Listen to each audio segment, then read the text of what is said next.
तो बात कर रहे हैं, टॉपिक का नाम है डायबिटीज मेलाइटस यानी मेटाबॉलिक डिसऑर्डर, जिसमें ब्लड ग्लूकोज का लेवल बढ़ जाना, और उसका पहला टाइप है इंसुलिन डिपेंडेंट डायबिटीज मेलाइटस, जो हमारे सवाल में चर्चाओं का विषय है।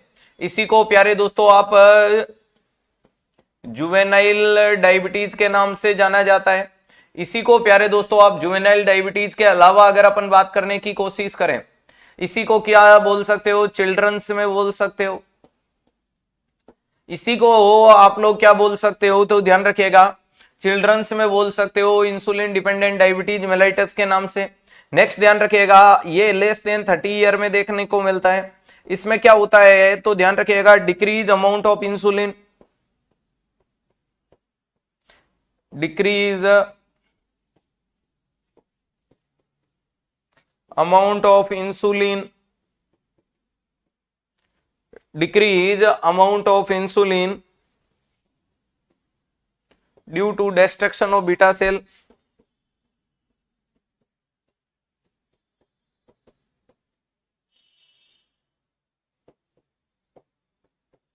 बीटा सेल के डिस्ट्रक्शन के कारण, बीटा सेल के डिस्ट्रक्शन के कारण अगर ये कंडीशन डेवलप होती है तो वहां इंसुलिन आता ही नहीं, उसको टाइप 1 डायबिटीज मेलाइटस के नाम से जानते हैं। ठीक है, अब उस मरीज को आप क्या बोल रहे हो कि आपको रिलेशन बताना है एक्सरसाइज और इंसुलिन में। अब इंसुलिन किस पे दिया जाता है, इंसुलिन दिया जाता है according to amount of blood glucose. भाई इंसुलिन का डोज आप पूछोगे कि सर इसका डोज किसके आधार पे होता है, मेरे कोई रिश्तेदार हैं 20 ले रहे हैं, कोई 40 ले रहे हैं, कोई 60 ले रहे हैं, तो क्या उम्र से देते हैं? नहीं। अरे क्या पैसों वाले से गरीब से उसके अनुसार देते हैं? नहीं।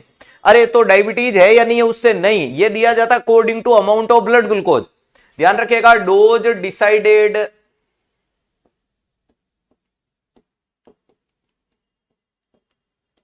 Decided according to amount of blood glucose.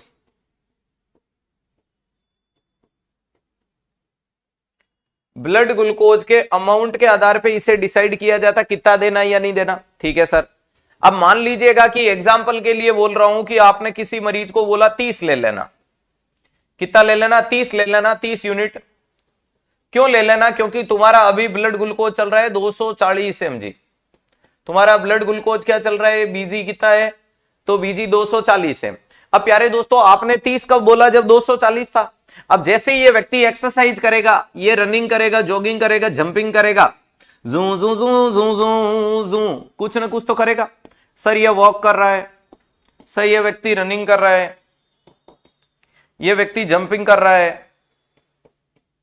अब ये जंपिंग करेगा, रनिंग करेगा, तो इसमें जो फ्यूल भरा हुआ है, फ्यूल खत्म नहीं होता है। आप जब गाड़ी चलाते हो जारा जूम जूम जूम, गाड़ी में जो तेल भरा हुआ है वो खत्म नहीं होगा।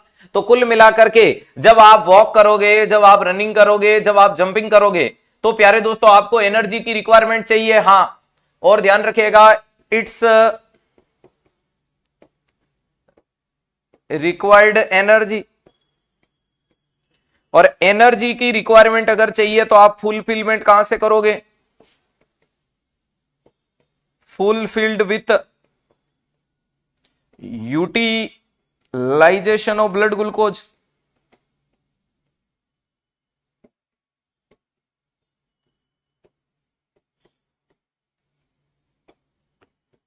किसका यूटिलाइजेशन कर लोगे? तो ब्लड ग्लूकोज का यूटिलाइजेशन कर लेंगे। तो जो 240 था जब आप एक्सरसाइज किया, जब आप जंपिंग जपा किया, जब आप घूमने फिरने गए, तो ये 240 से कितना आ गया? मान लो कि ये आपका 190 आ गया। कितना आ गया? 190 आ गया। तो अब तो इंसुलिन का डोज 190 के अनुसार होना चाहिए। तुम 240 के अनुसार टिका दोगे तो मरीज कहां टिक जाएगा? हाइपोग्लाइसीमिया में। क्लियर है? तो ध्यान रखिएगा, जब भी एक्सरसाइज बढ़ाते हो तो इंसुलिन घटाना है। जब भी एक्सरसाइज बढ़ाते हो तो इंसुलिन को क्या करना है? घटाना है। 1200 बच्चे कमेंट बॉक्स में, 600 बच्चों ने क्लास लाइक की है। आप खुद का लेवल जज करने की कोशिश कीजिएगा। क्लियर है?